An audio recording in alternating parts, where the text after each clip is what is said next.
கடந்த மே மாதம் வந்து அது தேர்தலுக்கு முன்னாடி சென்னை உயர்நீதிமன்றத்துடைய மதுரை கிளை வந்து ஒரு தீர்ப்பளிக்கிறாங்க. என்னன்னா மே 5ஆம் தேதிக்குள் தமிழ்நாடு முழுமைக்கு இருக்கக்கூடிய சீமை கருவேல மரங்களை அகற்ற வேண்டும். இது வந்து வைகோ அவர்களுடைய தீர்ப்பு, வைகோ அவர்கள் போட பெட்டிஷன், அதில் தான் தீர்ப்பு சொல்கிறாங்க.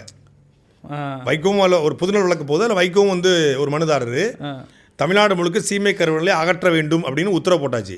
உத்தரவு போட்டு ஜூன், ஜூலை, ஆகஸ்ட் 3 மாதம் ஆயிடுச்சு.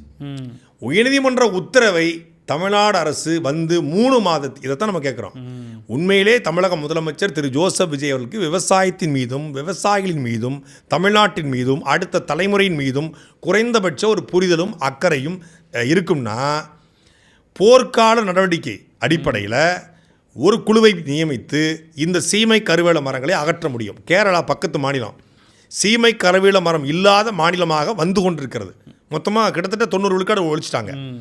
அதுபோல் தமிழ்நாட்டை நீங்கள் பசுமையாக மாற்றணும், நீங்கள் வந்து இத்தனை $1 பில்லியன் மாற்றணும், அத்தனை $1 பில்லியன் மாற்றணும், கட்டடங்கள் மாற்றணும், அதெல்லாம் அடுத்த மையம் வைங்க. முதல்ல அதுக்கு முன்னாடி சீமை கருவேலத்தை ஒழிங்க. இதை உயர்நீதிமன்றம் நாங்கள் உத்தரவு போட்டும் 3 மாதத்தில் எந்த நடவடிக்கையும் தமிழக அரசு எடுக்கலை அப்படிங்கிறதுனால தமிழக அரசை வந்து கண்டிச்சிருக்காங்க. இனிமேலாவது தமிழக அரசு அதற்கு ஒரு அதிகாரியை நியமித்து அவருடைய மேற்பார்வையில் ஒரு குழுவை போடுங்க. குழுவை போட்டு மேற்பார்வை தமிழ்நாடு முழுக்க அதிகபட்சம் 1 மாதத்தில் மொத்தமாக முடிச்சிடலாம்.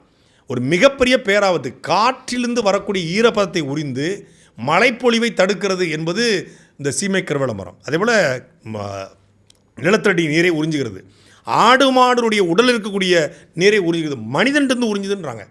ஒரு சீமை கருவேல மரத்துடைய இதில் வந்து ஒரு பசுமாட்டை கட்டி போட்டால் அது கன்றே போடாது, இது வந்து செனை பிடிக்காது. அந்த அளவுக்கு அது பயங்கரமான வெக்கை கொண்டது, எதற்கும் பயன்படாது.